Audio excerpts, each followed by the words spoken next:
They have a patented beadlet and oil formula that combines liquid and dry ingredients and has a delayed release design, so your body can absorb what you need more easily.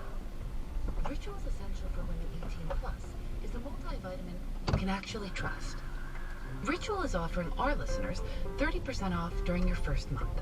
Visit ritual.com/criminal to start Ritual, or add Essential for Women 18 Plus to your subscription today.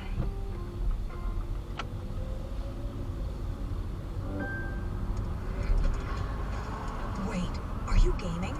On a Chromebook? Yep.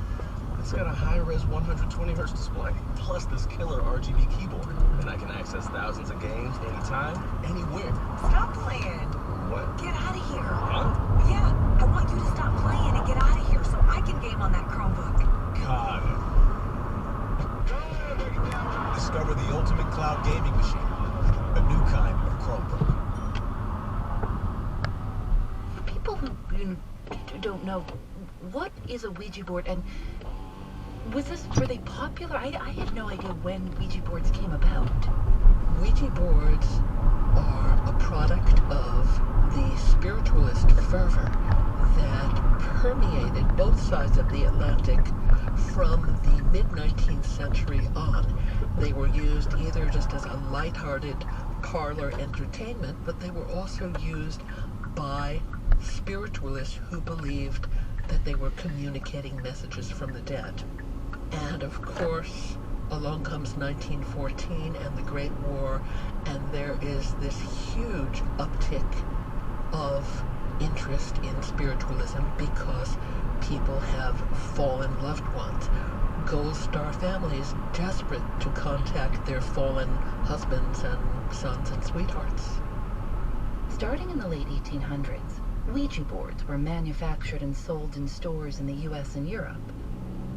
In her 1917 postcard, Harry Jones' aunt explained how a Ouija board worked and what it looked like. Where do you get a Ouija board in a prisoner of war camp in the mountains of Anatolia in 1917? You can't go to Woolworths and buy one, as I did when I was a kid. So you make one, as you've made everything else, your tables, your chairs, the bed you sleep in, you make it from found objects. They made it out of a piece of wood. They added the letters of the alphabet in random order. The men in the camp were excited to try the board. They started gathering at night to experiment with it. They found an old glass jar that had been used for potted meat and put it on the board. They would all crowd around a small table. Harry Jones sat in front of it with his hand on the jar. Night after night, men gathered round the table, and night after night, the glass refused to move. Finally, it starts moving, seemingly of its own accord, and the men get a ripple of excitement, but it spells gibberish. It just goes to meaningless strings of letters, B-R-X-Z. So the men are increasingly frustrated and disappointed. This is not working out as the promised entertainment and relief from boredom it purported to be.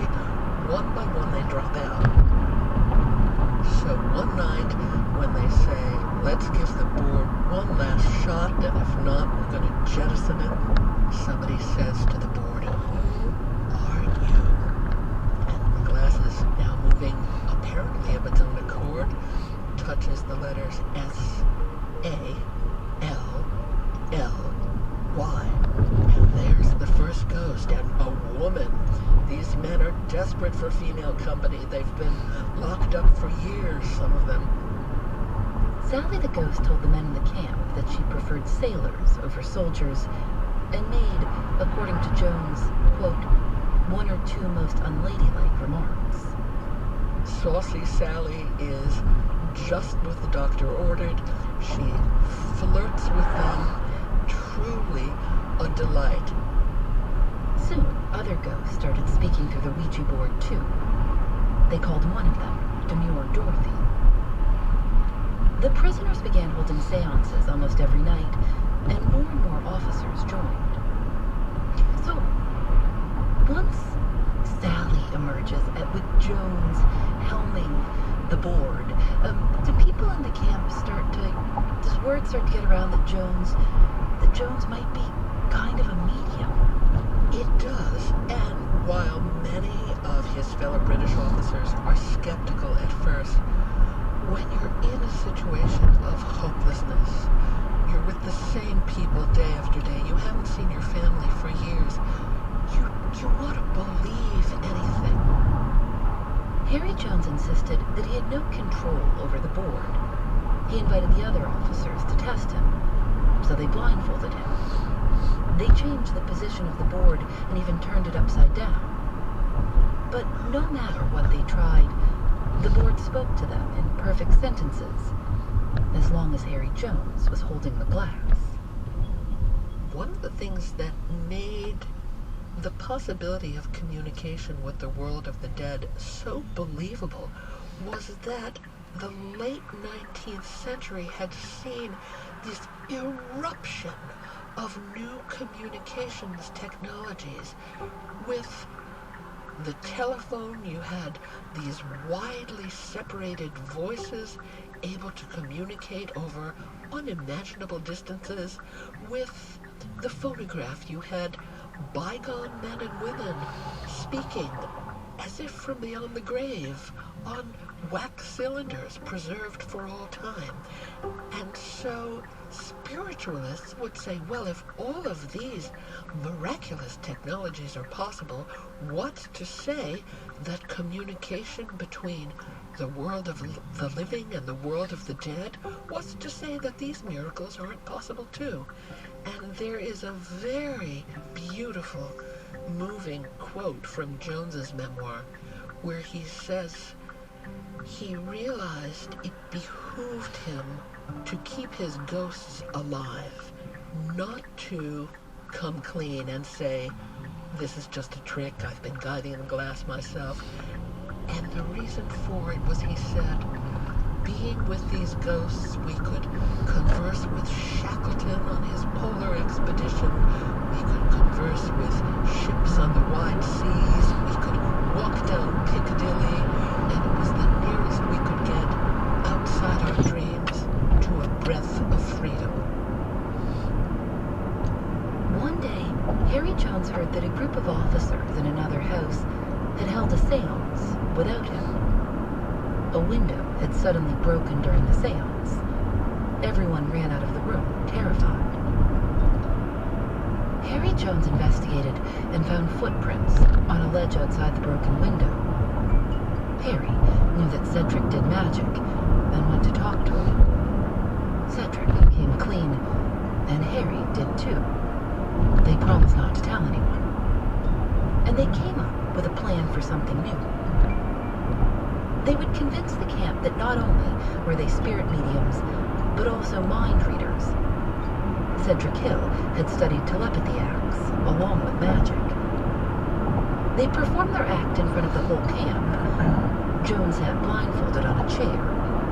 Hill would walk around the room and ask random officers to empty their pockets, asking Jones, "What is this?" And Jones, concentrating fiercely and perceiving all of the mental waves that one does in telepathy, would say, "Oh, you have a piece of wood." And sure enough, the prisoner would be holding up a piece of wood. And so it went, with Jones identifying keys and eyeglasses and you name it, handkerchiefs, whatever prisoners had. This act, of course, centered on a covert verbal code. The code had taken 3 months of creation, rehearsal, preparation, memorization. For example, if Hill used the words, "Quickly, what have I here?" it meant the object was a piece of wood. If Hill said, "Tell me what this is," it meant the object was a pipe. They created hundreds of variations on the code for different items. The Pimple had heard about these performances, and he knew about the messages that Jones received on the Ouija board. One day, he had asked Jones if it was true that he was, quote, "a student of Spiritism." Jones got nervous. He worried he was going to get punished for using the Ouija board. But instead, The pimple said he wanted to ask the board some questions about his romantic prospects. So Jones agreed and invited the pimple to a seance. The pimple showed up with a whole list of questions, and the spirits told him what he'd hoped to hear. Jones later wrote, "The answers created a deep impression on him." This is an aha moment for Harry Jones. He thinks, if one of my captors is interested in this board, maybe, I don't know how, I don't know when, but somehow, maybe I can use it to open the door to freedom. At this point, the prisoners had been in the camp for about a year. They wanted to know what was happening in the war. They wrote and received letters, but they were censored and they couldn't share war news. But then, one of the spirits who spoke through the Ouija board began telling them what was happening.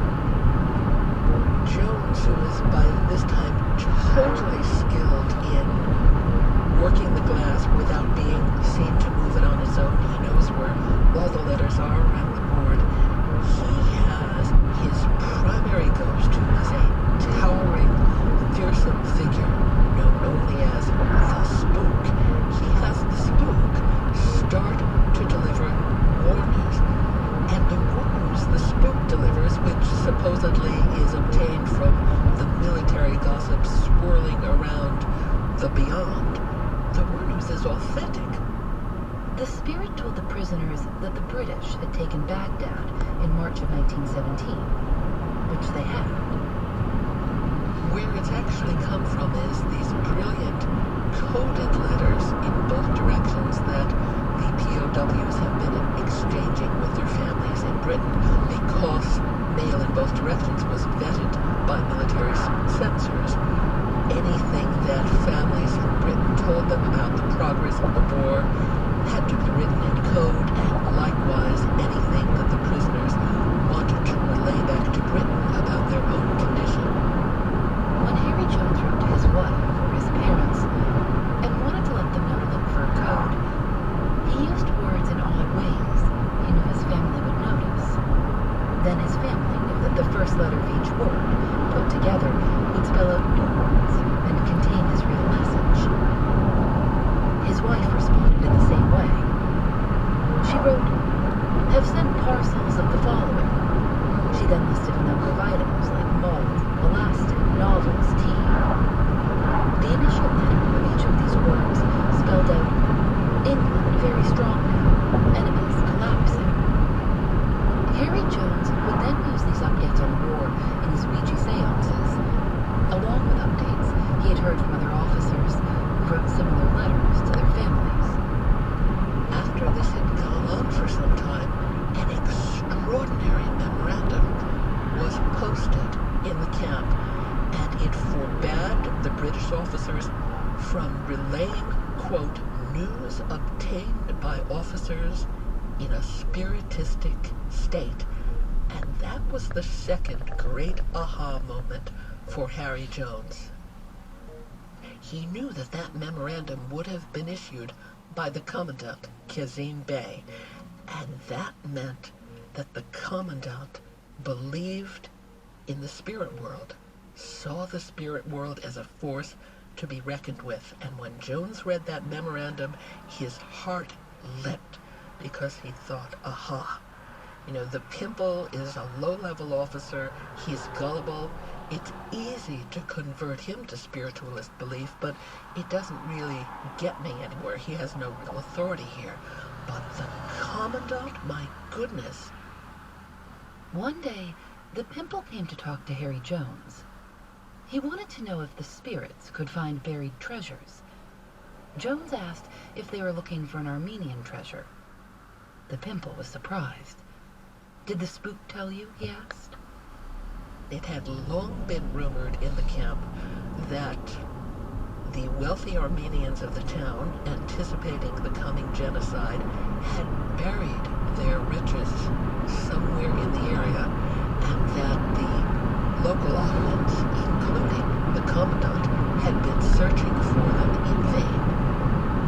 Harry Jones knew that if he had information the Commandant wanted, he might be able to use it to get himself and his friend Cedric Hill out of the camp. Harry hoped the Commandant would show up to one of his regular seances, but only the Pimple came. Harry wrote that the Pimple had great respect for the Ouija board and would address him, sir. Then, one day months later, Harry was called to the Commandant's office. He walked in and told the Commandant he already knew what the meeting was about. How can you know what's in my mind? Kazimbe asked. Harry said that he was both a spirit medium and a mind reader. He said, "You were going to ask me to find a treasure buried by a murdered Armenian of Yozgad by the aid of the spirits." They made an agreement. Harry would help the Commandant find the buried treasure. But Harry's spiritual powers were not strong enough to find the treasure by himself. He would need a partner. The Ouija board suggested a name, Cedric Hill. Harry knew he could trust Cedric. He wrote that he had loyalty like the sea. Plus, Cedric Hill had been ready to go for a long time. He had been training by running around the grounds every day before breakfast. At night, he walked around an empty basement, carrying a bunch of tiles over his shoulder. He saved canned food to take with him on his escape. But there are no secrets in a prisoner of war camp. The senior British officer interned there one day took him aside and said, "I know all your plans.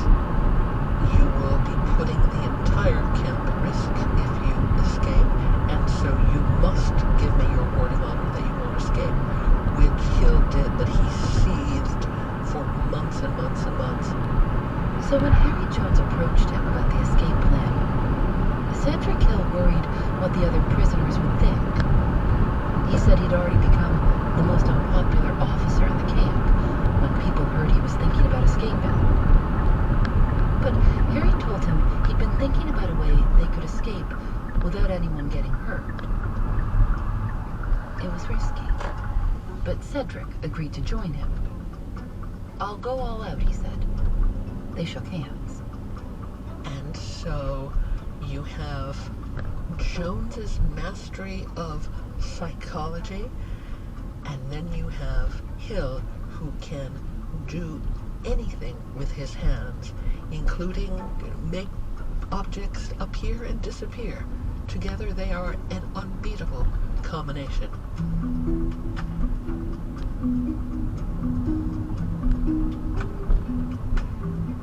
We'll be right back.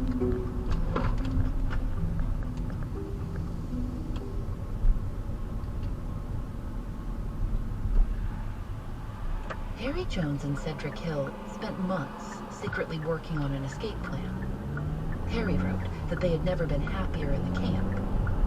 "We no longer merely existed. We were partners in a great enterprise." The whole plan hinged on the Ouija board. The Commandant and the Pimple requested private seances with Harry and Cedric. The seances could take almost 5 hours, and Harry and Cedric presented the detailed story that they'd spent months creating, one letter at a time. A certain rich Armenian of the town of Yozgad, anticipating the coming genocide, converted his wealth to gold and buried it in a spot known only to him. Now, he didn't tell even his family where this was because he didn't want them tortured for it.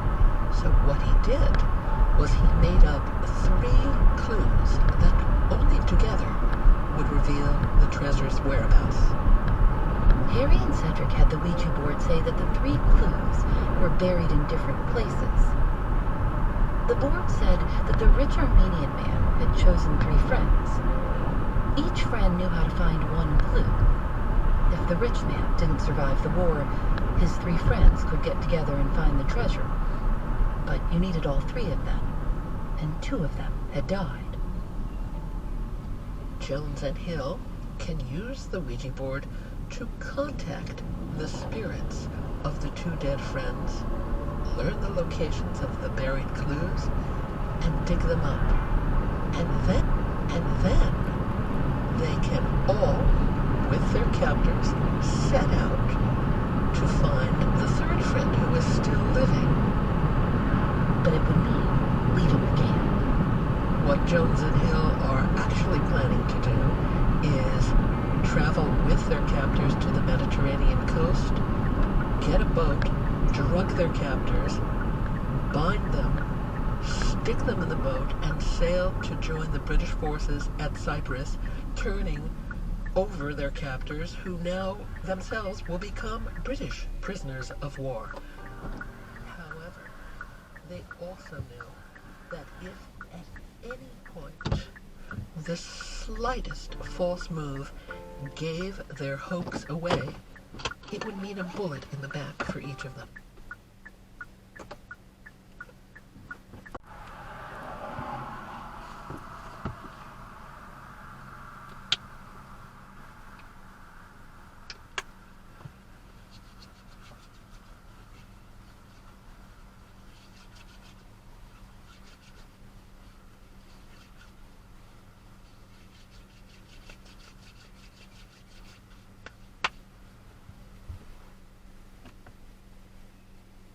Trip is off. The escape is off. It is completely devastating. But, as all good con men do, Jones and Hill from nearly the beginning have had a plan B. Plan B is to go insane. There is a slender chance that they will both be repatriated to Britain in an official exchange of sick prisoners. That's their plan B. And so the day the treasure hunt falls through, they embark on losing their minds. How do they do that? How do they convince people that that's what's happening? Oh my goodness, what they do to themselves in terms of mortifying their own persons. They don't bathe for weeks on end. They don't shave for weeks on end. They pour pails of slop all over the place. The one fellow prisoner whom they take into their confidence is a wonderful Irish army doctor named Doc O'Farrell. And so he schools them, and he says, it'll be more convincing if each of you boys comes down with a different type of madness. And so Hill becomes a religious melancholic, and his job is really the harder of the two. He has to sit motionless for hours and hours on end, praying and reading the Bible and weeping. He makes himself cry by covertly blowing cigarette smoke into his eyes when no one is looking. Jones comes down with what was then called general paralysis of the insane. It's a disease that results from syphilis, and its mental hallmarks are rampant egoism, delusional boastfulness, and just generally running around and making a pest of yourself. So each one of them for weeks starts playing his respective madman role. Local doctors are brought in, and Jones and Hill play their role so well that the local doctors are clearly scared out of their wits, and so they immediately issue them 2 certificates of lunacy, signed and sealed, and that allows Jones and Hill to be dispatched to Constantinople. Marguerite Fox says that part of why this plan worked was because many people believed that being able to talk to spirits could damage your mind. They wound up having to stay in the hospital, shamming insanity for 6 full months, during which time their doctors, who suspected them of malingering, they were, after all, enemy combatants, their doctors subjected them to all sorts of really arduous traps. One of the doctors gave Harry Jones a bottle of ink and said it was medicine. He drank the whole bottle and smiled. The doctors constantly watched them. Harry Jones later wrote about their stay at the hospital. We did not attempt to talk. We were too closely watched for that. But at night, under cover of darkness, sometimes he and sometimes I would stretch out an arm, and for a brief moment grip the other's hand. The firm, strong pressure of my comrade's fingers used to put everything right. They were very, very worn physically, and of course they were very, very worn psychologically, as Jones says. When you sham madness for that long, the real danger is slipping into authentic madness yourself, and they both clearly came close to that, but in the end, after 6 months, the doctors there finally certified them as insane,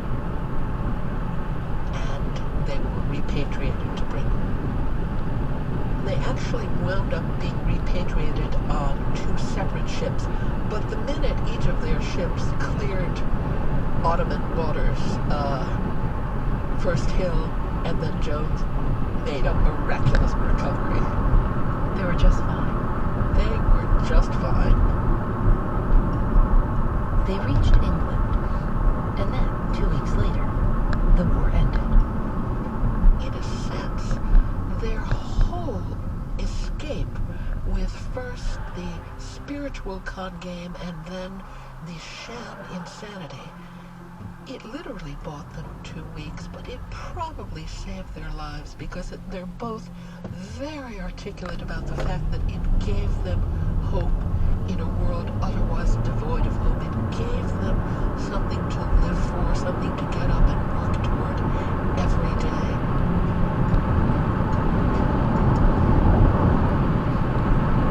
Before Harry Jones and Cedric Hill left the Yozgad prison camp for the hospital in Constantinople, they had secretly confessed to some of the other prisoners in the camp that the Ouija board had all been a con. But the other prisoners didn't want to hear about it. The officers in the prison camp, these are educated, British men, refused to believe that the spiritualism had been a sham. That was how good Jones's powers of persuasion had ultimately been. As Hill later said, true believers remain true believers through everything. They just need it. They just need it.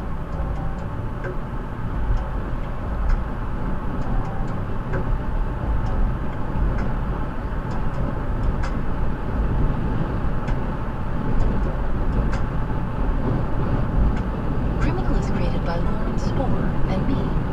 Nadia Wilson is our senior producer. Katie Bishop is our supervising producer. Our producers are Susanna Robertson, Jackie Sujiko, Lily Clark, Lena Sillison, and Megan Kinane. Our technical director is Rob Byers. Engineering by Russ Henry. Julian Alexander makes original illustrations for each episode of Criminal. You can see them at thisiscriminal.com, where we'll also have a link to Marguerite Fox's book. It's called The Confidence Men, how 2 prisoners of war engineered the most remarkable escape in history. We're on Facebook and Twitter at Criminal Show, and Instagram at Criminal_podcast. We're also on YouTube at youtube.com/criminalpodcast. Criminal is recorded in the studios of North Carolina Public Radio WUNC.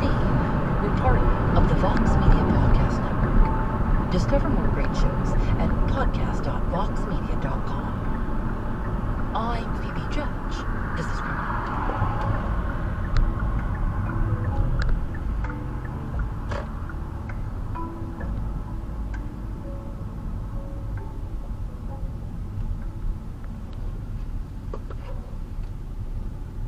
Made a decision that would forever change his life. As I drew near, he didn't see me coming. Then when I was just a few feet away, my foot knocked off a loose piece of rock and his head started to turn. I reached out, grabbed the gun.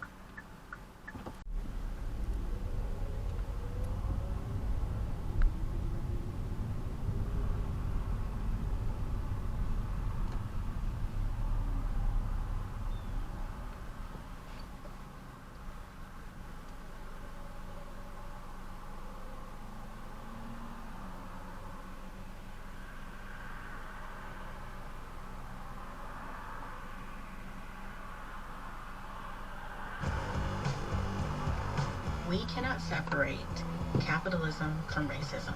Market capitalism is not a religion. You'd have to be a fool to worship it.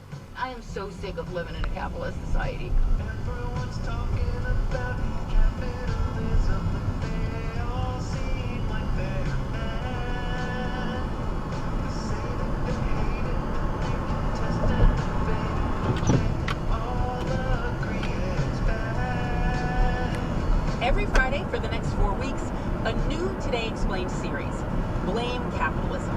Today Explained, we'll listen to their complaints to find out what is going on. Everything comes with a price, even peace of mind. Today Explained.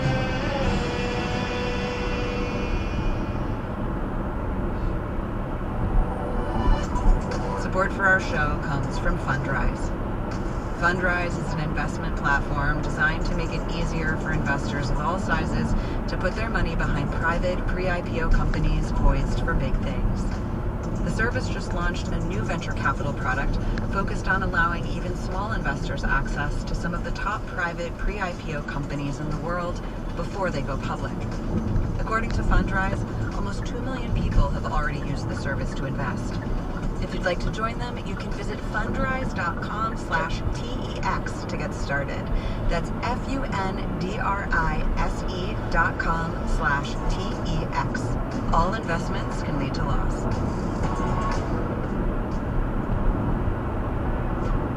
Support for the show comes from Gold Peak Real Brew Tea. There's a time of day, about an hour before sunset, where the rays feel warm and the breeze feels cool. But that hour of golden bliss is always gone too soon. You might rekindle that feeling with a bottle of Gold Peak. Made with high-quality tea leaves, its smooth taste transports you to golden hour. At any rate, Gold Peak Tea. It's got to be gold.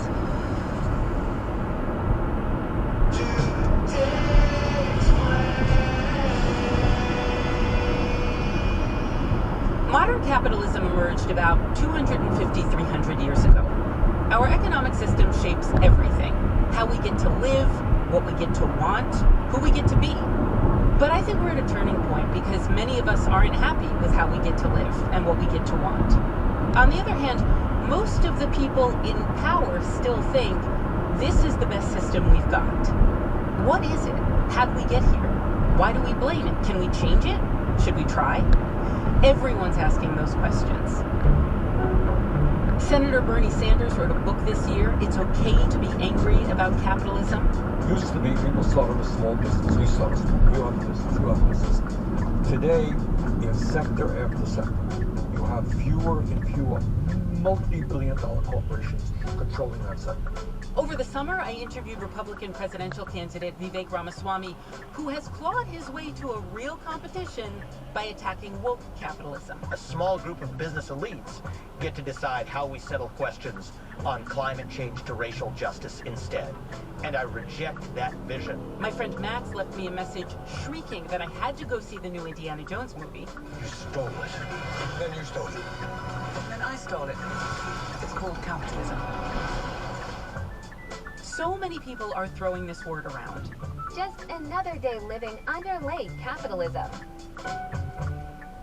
I first noticed it in 2017. I'd been covering economics for 4 years for Marketplace and then for Planet Money, and I never once used the word capitalism on air. Business, yes. Housing, yes. Energy, sure. Markets, always.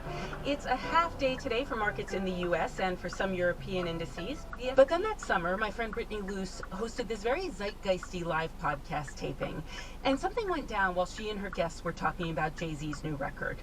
There is an album that came out recently. Yes. Oh God. That is basically Lipstick Alley on wax. We're talking about 444. Okay. All right, so Vincent Cunningham, a writer for The New Yorker, started talking about the economic message that some writers saw in that album. I could have bought a place in Dumbo before it was Dumbo for like $2 million. Greg Tate just had a piece in the Village Voice about 444. He's pretty like okay about it, but he talks about it in terms of like a black economic nationalism, and talks about it in terms of Garvey and in terms of Booker T. And I didn't agree with it from Booker T, and I don't agree with it from Jay-Z. I don't think that capitalism is the answer for black people. So, bad for the blacks. I don't think capitalism is the answer for black people. Thomas Edison's light bulb went on in my brain and illuminated something that had been skittering around the edges. Economics reporters like me weren't talking about capitalism, but the culture was. Now, I am a lot, and days later, I exuberantly reported this observation to my colleagues. They were skeptical. One of them said something like, knocking capitalism is just what college kids do. My excitement dampened. I couldn't square it. I mean, my colleague was right about college kids, but these weren't college kids. These were smart, young culture critics. Except the culture critics were in the zeitgeist, and my colleague was somewhere else. He was in the firmament. It was the thing we all love to hate. It was a generational divide. Because there is one thing that young people don't have. Memories of capitalism's biggest triumph. I've now reached the western side of Checkpoint Charlie, where there are a huge number of people here. 1989. The first East German has come across now. He's been raised aloft. He's holding up. I was alive when the Berlin Wall fell. I was 8 years old and sitting in the back of my mom's Oldsmobile. She was letting the engine run so that it wouldn't stall out in the cold. And the man on the radio, who was always so calm, was yelling. One man's just come through, raised his arms in the air and declared, I've made it, I've made it. I leaned in from the back seat, put down my chapter book, and took leave of linear time for a split second as I decided, someday I'm going to be the man yelling on the radio. Now, at that exact moment, another man who would someday yell on the radio was a lieutenant in the U.S. Navy in Norfolk, Virginia. And I was in the ready room of my squadron when all of this started happening. And I remember where I was. I was having a conversation with Victor, God, what's his last name? Anyway, a buddy of mine then, 30 years ago. And we said, everything's going to change now. Everything's going to change. You know that voice. That's Kyra's dog. From American Public Media, this is Marketplace. Host of the most popular economics show on NPR stations. And Kai's also a veteran of the Cold War. You know, I had been on missions up around the North Cape of Norway flying against Soviet bombers in 1986, 1987, and that was what we knew, and communism was the ever-present threat. A threat because very real atrocities had happened under communism. See Joseph Stalin's Soviet Union. And communist leaders wanted theirs to be the only economic system in the world. Now, capitalists wanted the same thing. And the way the West saw it, capitalism had to beat communism. It was an existential fight. And it did. The Berlin Wall came down, capitalism won. Throughout the 90s and the early 2000s, there were certainly critiques of capitalism. But envisioning a world without it, no. Capitalism was the system we had, and experts and economists were all very confident that it was the best system. And then Lehman Brothers is going bankrupt. The financial crisis hit. And financial markets from Asia to Europe are doing their utmost to prevent Monday from turning from dark to black. I remember the day that the TARP, the Troubled Assets Relief Program, failed in the House for the first time. Wall Street watched Washington with shock and fear. Nobody could believe it. As the bailout package went down on Capitol Hill, the Dow went down like a sub. You know, Henry Paulson and Ben Bernanke had gone up to the Hill and said, please, please, please, please, please, we need this money, right? Paulson said, I need a bazooka. I don't want to have to use it, but I need a bazooka. And that was this $700 billion package that was going to get the economy through the...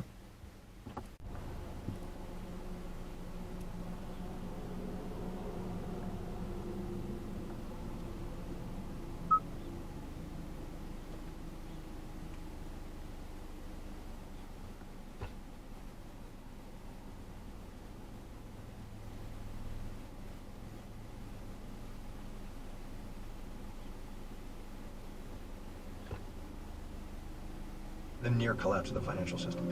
And I remember TARP failing and the Dow dropping 777 points in minutes. And then, honestly, it became a long slog. It became a long slog because you got through Bear Stearns, you got through Lehman Brothers. You got through the March 2009 lows in the stock market, and then that long, slow recovery where jobs weren't coming back and people were still struggling, and the real estate market was still challenged, and people didn't have work. And it was really tough for a long time. Not for me in journalism, but for people out there. More than 500 people applying for a shot at 50 slots at a local iron workers union. Many of these people have been camped out for days, hoping for the promise of a steady job with health care.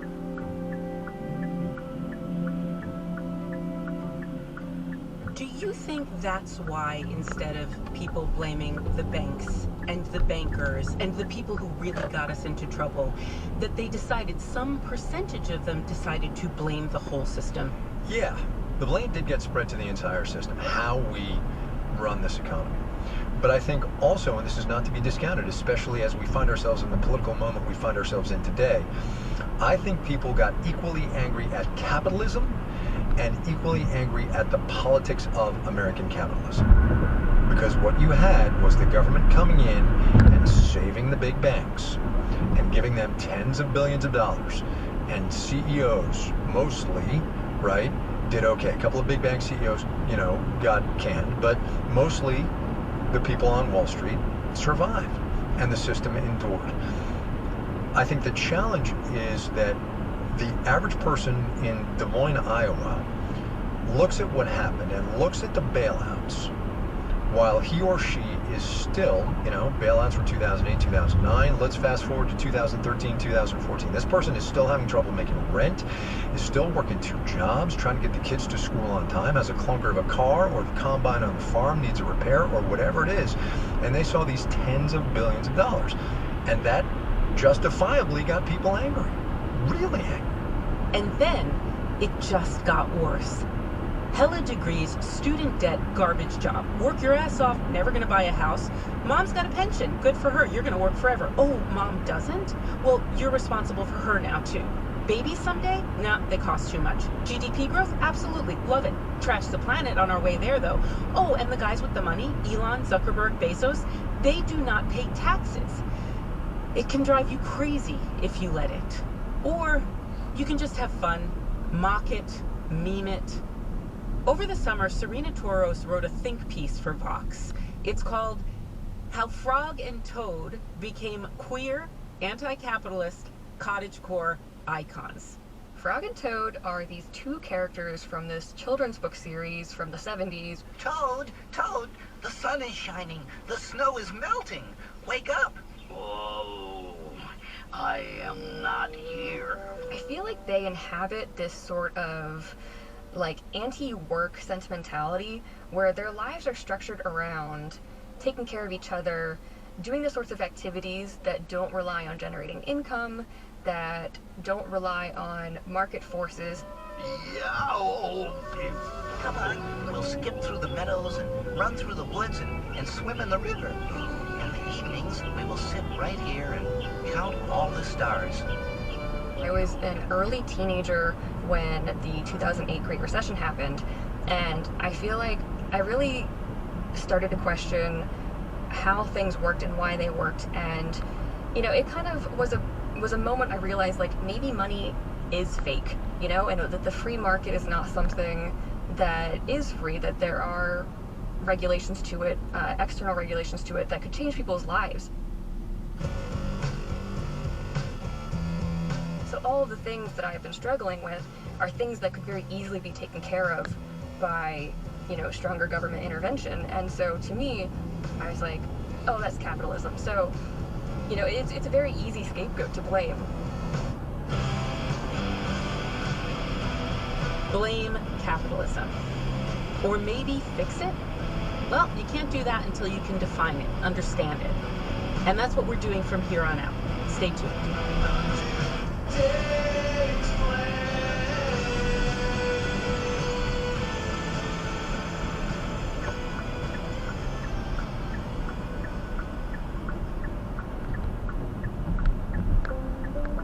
Support for Today Explained comes from Quince. Quince does not identify as a fast fashion company. In fact, it wants to pump the brakes on all the momentum and help you build a wardrobe full of staple pieces that you actually want to wear. Quinn says its clothes are timeless classics that you might want to keep in your closet forever, and they're priced 50 to 80% less than similar brands. They're able to do so because they partner directly with manufacturers to cut out the cost of middlemen. Liz Kelly Nelson works on the business side at Vox. She had a chance. And the leather jacket with hood. And I'm really excited about these becoming a part of my fall wardrobe and staples that I'll go to again and again. The quality is top notch, so you know it's going to last and it's not going to go out of style. Take the drama out of planning an outfit and upgrade your closet with Quince today. Go to quince.com/explain for free shipping on your order and 365-day returns. That's QUINCE.com/explain and get free shipping and 365-day returns. Quince.com/explain.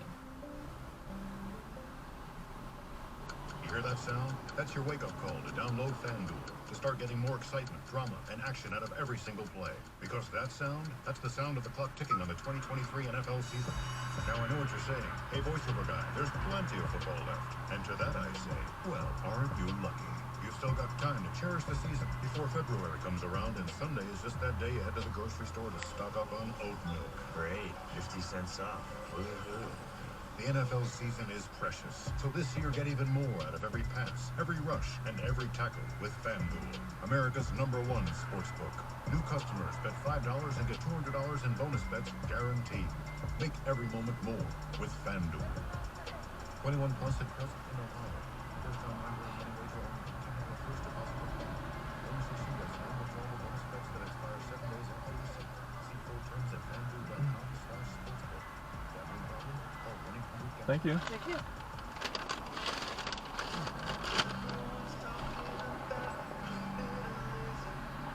It's Today Explained. We're back. I'm Noel. That the state has an obligation to intervene to ensure that the economy doesn't fall into the grips of persistent weak aggregate demand and high unemployment. And then that capitalism is one that produces rather extraordinary results. That's the period during which there was the fastest capital accumulation, in other words, the fastest growth of machinery and equipment, of the capital stock in the United States and in the other high-income countries. And it was an extraordinary epoch because those benefits of growth were shared. You could say that sharing prosperity shifted the balance of power away from the owners, away from capitalists, or away from profits, if you like, towards workers. The share of wages went up. This was a period where unions were quite strong, so they were able to get wage increases to enable them to share that prosperity, including right down to workers who only had high school education. Is there a word for that time? If we were to trace it from Adam Smith's invisible hand to Keynesianism, oh, now there's some government hand, you're saying in the 1960s something kind of explodes. What is the capitalism of that period? So the 1950s and 60s is often referred to as the golden age of capitalism.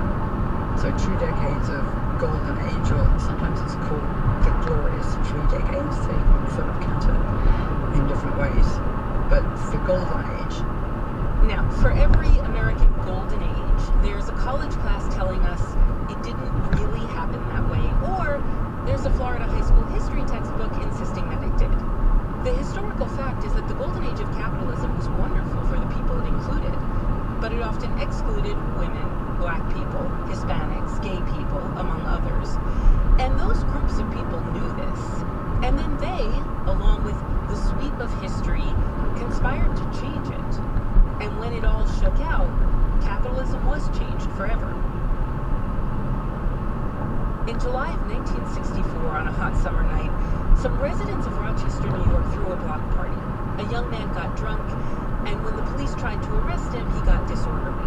Bystanders took issue with the degree of force the police were using, and no one exactly knows who threw the first brick. As you can see now, we're in front of the public safety building. The members of the state police brought in here to relieve Rochester police officers at the scene of the rioting. After that, black residents of Rochester started to organize against police force, and then against so much else. The golden age of capitalism passing them by. No more.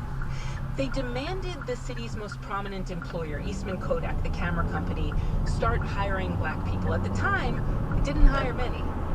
The activists wanted to push this big corporation to actually just do what was fair. But part of that meant engaging with the burgeoning civil rights movement. Now, during that time period, many activists, many ordinary Americans went out in the streets to protest. The activists from Rochester took their fight out of the streets and to Kodak's annual shareholder meeting in New Jersey. They staged a protest outside. They humiliated this big company. Kodak backed down. It promised to start a job training program for black residents of its home city, Rochester. A corporation had just been forced to and agreed to take a position on civil rights.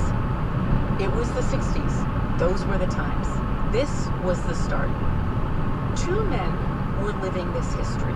One was an economist and the other was an activist.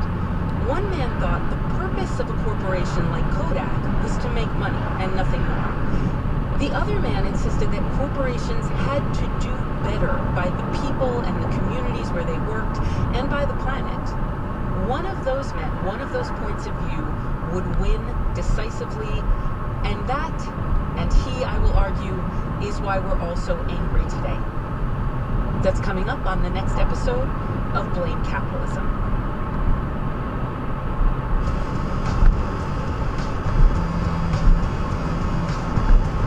Today's episode was produced by Miles Bryan. We had original music and skits by the great John Errands.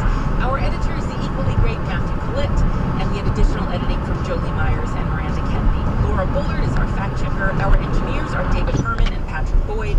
Special thanks to writer Max Bernstein. Be like Max. If you see capitalism out in the wild, call us, DM us, text us, tweet us, X us.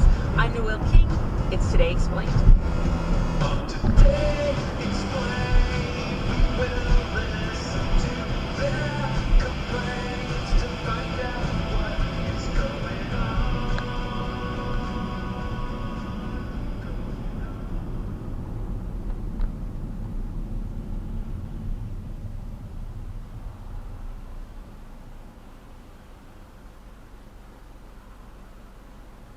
This message comes from NPR sponsor Progressive Insurance, where drivers who switch could save hundreds on car insurance. Get your quote at progressive.com today.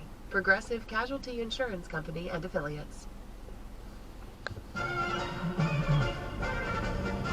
Hey there, it's the NPR Politics Podcast. I'm Susan Davis. I cover politics. And I'm Tamara Keith. I cover the White House. And we're continuing our series of interviewing the contenders for the Republican nomination for president. Joining us now, former New Jersey Governor Chris Christie. Governor, thanks for coming on the podcast. Thanks for having me on. So as our listeners know, this is not your first run for the White House. You ran for the nomination in 2016. You bowed out after a sixth-place showing in New Hampshire, and then you endorsed Donald Trump. So let's start here. What makes you think this time's going to be any different? Look, I think our country's in a much different place, and I think I'm a much different candidate than I was 8 years ago. I'm looking at this as a real moment for change for our party, and I got into this race because I felt like no one was making that case. No one was willing to take the case directly to Donald Trump as to why he, and through his conduct, had disqualified himself for ever being president of the United States again. I want to make that case. I've been making that case. I think it's important not only for my party, but for our country. Is it fair to say that the impetus behind your campaign was the president's actions before, during, and after the January 6th attack on the Capitol? In other words, would you be running if not for what happened around that attack?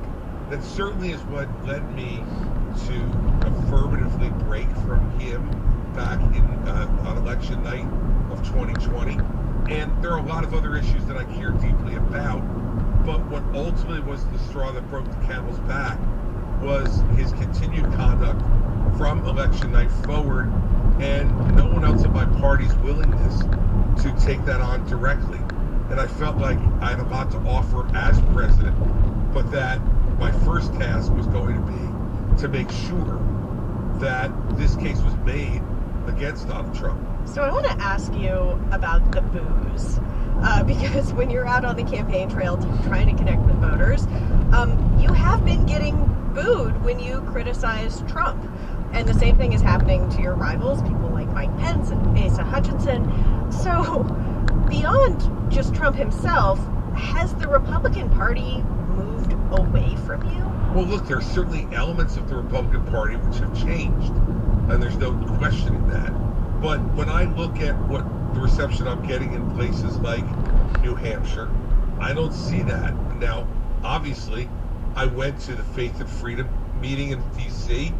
I knew that if I said those things, if I told the truth, that there would be folks in that audience who would boo me.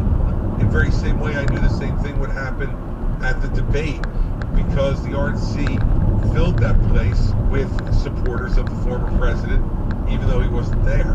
I knew that was going to happen, but you can't let that determine what the truth is and whether you're willing to tell the truth. Look, I'm a Republican from New Jersey. Booing is not something that's foreign. I think you're pretty accustomed to it from your time as governor of New Jersey. Yeah, so, it doesn't matter to me. I hear it, I take it in, but it doesn't change what I'm saying if I believe my heart what I'm saying is the truth. And in this instance, I absolutely do. So what do you make of people like Vivek Ramaswamy? He's having a moment in this primary. He's out polling you, in fact, in New Hampshire, where you've spent all this time. And he's running on this sort of rocket fuel version of MAGA populism, isolationism. What does that tell you about the mindset of Republican base voters? That people who are looking for an alternative to Trump are landing on him? Well, first off, he's not ahead of me in New Hampshire. The latest New Hampshire poll has me at 14 and Vivek at 11. But I don't make much of it. We have had candidates like Vivek over time, in the times I've been watching our primaries, who come from a much different position in terms of their experience, and they catch fascination for a short period of time based upon the way they conduct themselves. But I don't really make much of him as a candidate. In fact, it appears to me he's auditioning much more for a potential Trump vice presidency or cabinet position than he is to actually be president. I promise that we are going to get to issues, but I do want to just ask you a tactical question about this Republican primary.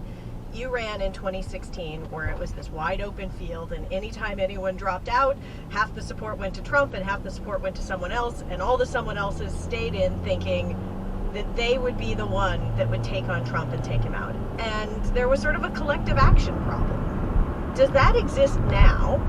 And when should people be getting out? Collective action problems in individual activities always exist. So I don't think there's anything new. And the idea that at this point we should have any idea when that should happen is pretending that we have a crystal ball and can see into the future. And we don't. It's going to matter, who continues to raise money. It's going to matter who continues to do well in debates. It's going to matter who continues to do well on the ground. I think you'll see the field winnow a bit between now and the debate at the Reagan Library on September 27th. And I think you'll continue to see that winnowing occur between now and Iowa January 15th. And my guess is that we're down to, including Donald Trump, to 5 or 6 candidates when we get to Iowa. Speaking of Trump, he is now under indictment in 4 different jurisdictions. You have said this makes him unfit for the office. But a lot of people in this country, especially in your party, have lost faith in the Justice Department and the FBI. They see these as political prosecutions. You're a former U.S. attorney. Do you have any doubt about these indictments? Do you believe that they're driven by politics? And do you have any reason to doubt the motives of these investigators, in particular people like Special Counsel Jack Smith? First off, what I say disqualifies him are not the indictments themselves, it's the conduct that underlies those indictments. So to be clear, I think it's the conduct of the man that disqualifies him from being president, much more than the judgment of any individual prosecutor. I've said publicly, too, that I think I would not have brought either the New York case or the Atlanta case against Donald Trump. I think the New York case was a silly one to bring, and while I don't approve of his conduct of paying off a porn star to hide an extramarital affair while you're running for president, I do not think that that's something that should be a top priority of the Manhattan DA's office, given what I see happening in Manhattan every week from a crime perspective. And the Atlanta case, I think, had already been brought against Donald Trump by Jack Smith. And I think, doubling up on those kind of prosecutions never makes sense. When I was U.S. Attorney, I always tried to make sure I cooperated with local prosecutors, and we either did a case together where possible, or we made a choice as to which one of us would bring it based upon what would be best for the investigation. But the two federal cases, I believe, are absolutely appropriate cases to have been brought. He is entitled to the presumption of innocence, as everybody in this country is. But I think particularly the classified documents case is one that he will have a very, very hard time either legally or factually getting out from under. Are you concerned at all about the decline in trust in institutions, in the justice system that has occurred among members of your party? Yeah, I definitely am concerned about it, because those institutions are part of what helps to ensure that the rule of law is enforced in our country, and that law and order is the result of that. And so when I become president, I'm going to make sure we have an attorney general who does that, and a White House that stays away from the Department of Justice on criminal matters. They have no business being involved. I wasn't involved in those things when I was governor. Despite all my background as a U.S. attorney, I had opinions, but that wasn't my job anymore. And I think we need to get politics out of our justice system. Do you think that this White House is interfering in this Justice Department? What I would say to you is the way the Hunter Biden case was handled leads everyone to conclude that there's either been gross incompetence or political interference. But in the end, the judge did her job and said, this plea is so one-sided that I'm not going to approve it.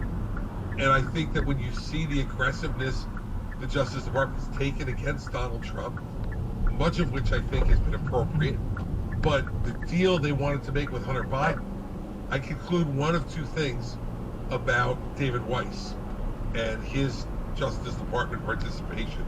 And he's now the special counsel in that case, just to clarify for our audience. Either gross incompetence or partisanship, because you can't look at millions of dollars in income that was not claimed on Hunter Biden's tax returns and see that as a misdemeanor. Those are felonies. The gun charge, which is now apparently going to be brought, that was going to be dismissed, was absolutely inappropriate to be proposed.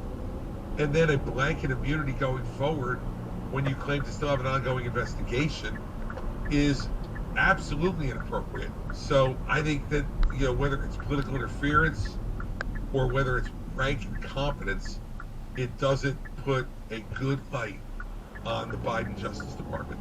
There is a growing number of lawmakers in Congress, particularly in the House, that believe that they already have enough of a case to bring impeachment charges against the president for his son's business dealings. Do you think that case is there? Do you think that an impeachment case should be brought against the president? Not at this point, but I do think that it's necessary, given what we've seen, for there to be oversight by the House. If that oversight then gives us evidence that the president was somehow involved, and he's been very clear about saying, as his spokespeople, that he's had no involvement at any time with his son's business. Now, whether those phone calls that we've heard about amount to enough to impeach, I would doubt, but I need to see the rest of the evidence. So no, I don't think there's a case at the moment, but I do think there's enough smoke that the DOJ should be looking into it, that David Weiss, the special counsel, should be looking into that, and the House should be providing appropriate oversight to get the facts out. I want to ask you about another one of your Republican opponents. This past weekend, I was in the pool of reporters that traveled with President Biden down to Florida to survey the damage from Hurricane Idalia. And Governor Ron DeSantis was not there. He pointedly did not appear with the president. You have some experience with this type of thing. What did you make of it? I think he was playing politics, and I think it's wholly inappropriate to play politics when there are hundreds of thousands of the citizens of your state suffering from a natural disaster and concerned about making sure that there's complete coordination between the federal government and their state government to move towards recovery and rebuilding of the parts of the state that were destroyed by the hurricane. You're right, I went through this with Superstorm Sandy, which was a significantly more destructive storm than Idalia. But, you know, it was 6 days before a presidential election. The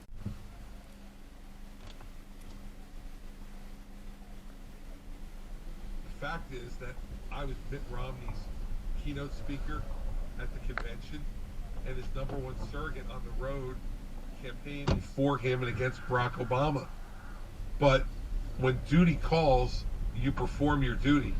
I took an oath, and my oath was to serve the people of the state of New Jersey and not my political career.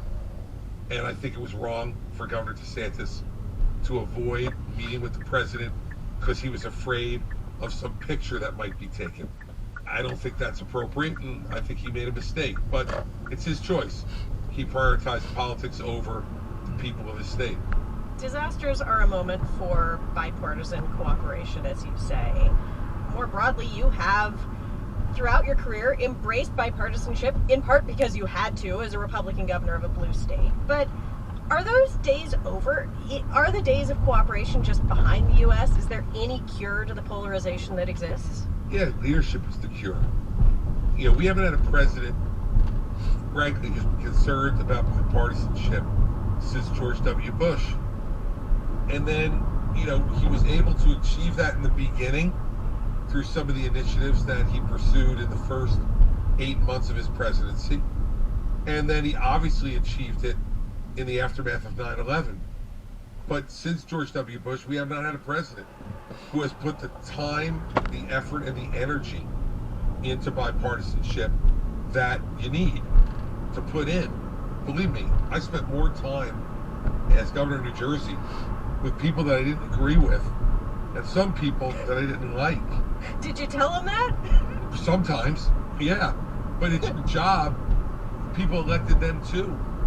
And it's your job to work with them. But the reason I think that most presidents haven't done it, some of it's been dispositional, but some of it is, it takes a lot of time and a lot of energy, and you have to make it a priority.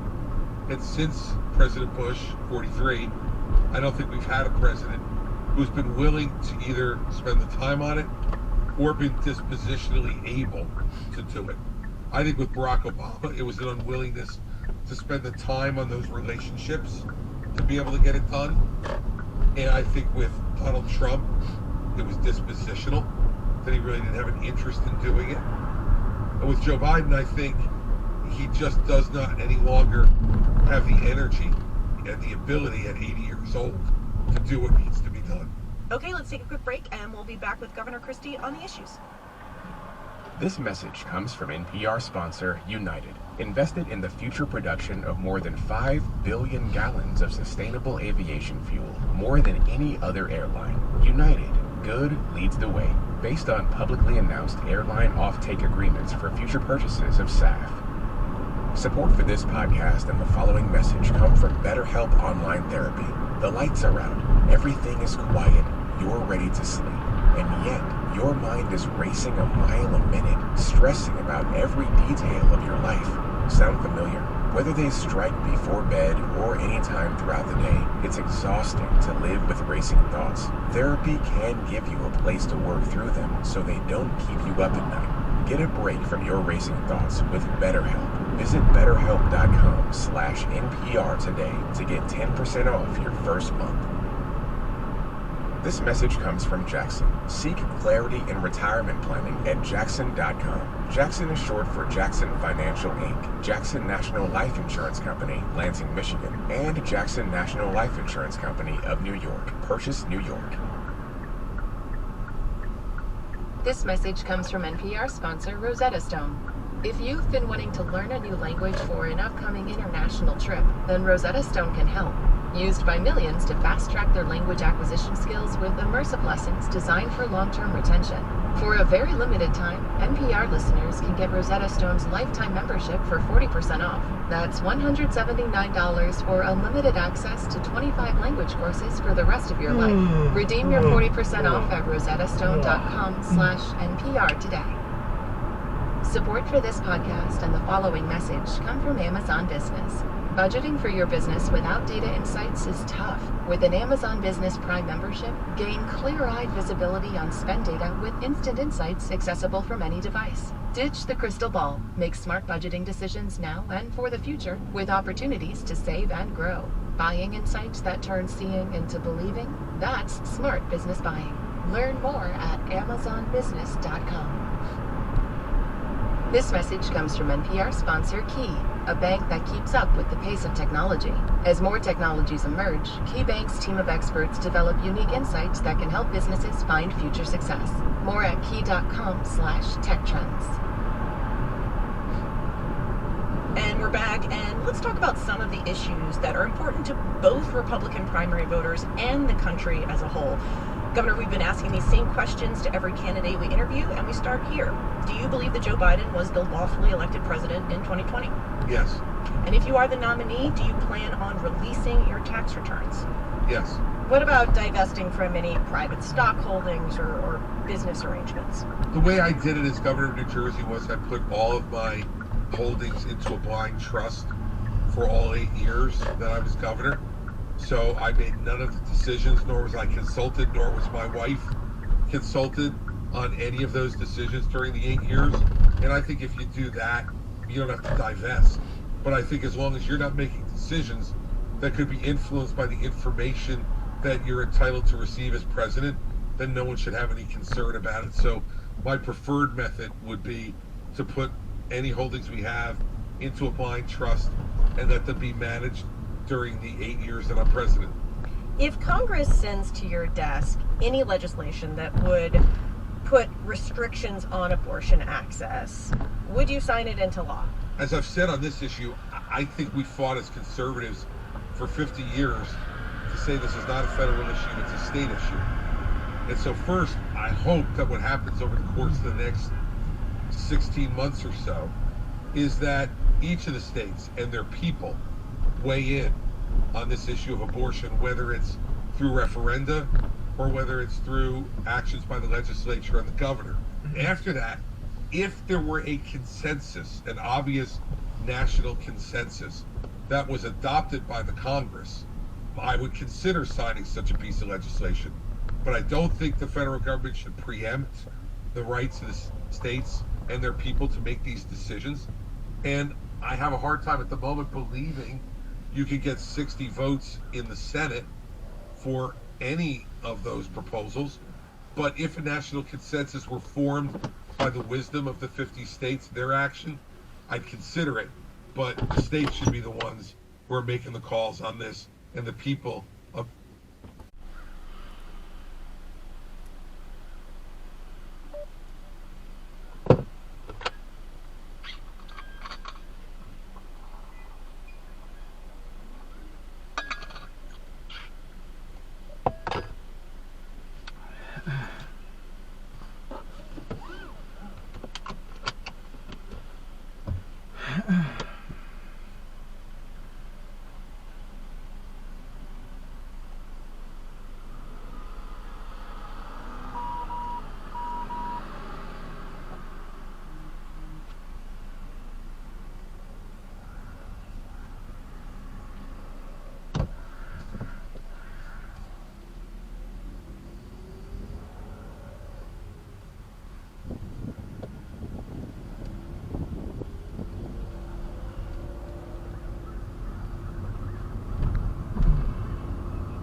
this is such a live issue and you want to be president of the United States, I'm hoping that we could get you to tell us if you think there are any limits that should be in place. Should it be a 15-week ban? Should it be a 6-week ban? As you say, the nominee of the party sets the agenda. So what do you think the agenda should be? What I just said, that the states should make the determination. Are there any states that have limits that you think are too strict or too lenient? Sure, I think Oklahoma having no abortion available except to save the life of the mother is too strict. And I think New Jersey allowing abortions up to the 9th month of pregnancy is too lenient. I really believe that the states should make these determinations. I'm willing to give you what I think are outliers on both sides, but I want the states to make these calls. I've argued both as a lawyer and as a politician that Roe versus Wade was wrong, that it shouldn't have been a federal issue, that it's not a constitutional issue. And I think it would be hypocritical of me now to say, well, now that Roe's gone, let's have the federal government take this over, making the call. I think the states should do it. You do not support more restrictive gun laws, but do you believe that there are any policies that could be implemented that might reduce gun violence, not just in the context of mass shootings that the country experiences, but also to confront the reality that guns are now the #1 cause of death of children in this country? I think enforce the laws that we already have, especially on the criminal justice side. When I see what's happening in this country with the failure of local prosecutors to enforce the laws against guns and violent crime, it's sickening. And I would tell you that as president, one of the things I would do is look at the violent crime rate in each of our major cities. And any of those major cities that have reached the epidemic level of violent crime, I think you see it now in LA, in San Francisco, in Chicago, in New York in particular. I would instruct the U.S. attorneys in those districts through the Attorney General to begin enforcing the gun laws and the other laws against violent crime federally and take those matters federally unless and until the local prosecutors there decided they were going to enforce the laws against those who illegally carry and use guns in our country. And I think that's one of the most important things you can do early on. But the answer is tougher prosecution of existing gun laws, not necessarily any new laws, you think? Right. What about red flag laws or other efforts to avoid suicide, for instance? Look, the suicide issue and other issues in that realm, I think are much better handled by us making mental health treatment much more available and making involuntary commitment easier in many of our states. For folks who have violent ideations, whether it's on social media or just acting out verbally, we need to be able to be more aggressive about getting these folks the help they need and getting them off the streets before they commit some of the mass acts of violence we've seen over the course of the last decade in this country. On foreign policy, how far should the U.S. be willing to go to support Ukraine's defense against the Russian invasion? We should give them every type of weaponry they need and supply it as quickly as possible and as aggressively as possible. And we haven't done that. Barack Obama did none of it. Donald Trump did a small amount, did a little bit better. Joe Biden's done better yet, but he still has given them only enough not to lose. Ukraine is getting outgunned in artillery shells, for instance, by a ratio of 10 to 1. It's very difficult to win a war with that kind of ratio in artillery. I met with President Zelensky. I went to Ukraine a month ago. And what I can tell you is he does not want American or allied troops there. He wouldn't accept them. He wants the Ukrainian people to win the war. But he needs help to fight against the Russian war machine, which is being financed by the Chinese. And what's up? How you doing, man? Good, how are you? Oh, pretty good. I have the box that came for Ann. Yeah. And she said that you had the key and everything. Yeah, I got it. Okay. I'll tell you what. If I'm going to go out and cut and everything, but if you're home later on this afternoon, I'll just bring it over and we can go ahead and get her lined out and everything. Yeah, that works. Yeah, she's my girl, man. She's been really good to us and everything. How you been, man? Pretty good. You know me, Calvin. Yeah, Calvin, right? Yeah. Yeah, I noticed you cut Anne's yard once in a while. Yeah, I do. I try to help her out and everything like That's that. awesome. She's, sometimes she has a hard time and everything, especially with Yeah. her buddy gone and everything. Been knowing him for quite some time. So. Yeah. Like your car, man. Yeah. Oh, thanks. Yeah, I wanted to tell you that, man. You don't even hear you, man. When you leave out, it's so quiet and everything, man. What is it? What? It's a Hyundai Kona. Okay. And it's I guess a subcompact SUV. Yeah. I like the way everything is set up and everything like that, man. Thanks. It's pretty neat. Now I like the color scheme too. The miles per gallon is where it's man, got. oh my goodness. It's like 40 miles per gallon. Yeah, I trade you that for the truck, man. It kind of burns a little gas and everything. But I'll get with you a little later, man. I appreciate All right. you, and I'll give you a knock and everything. Yeah, I'll be home all day, so. Okay, that sounds good, man. Thank you. I appreciate you. I'll see you. All right.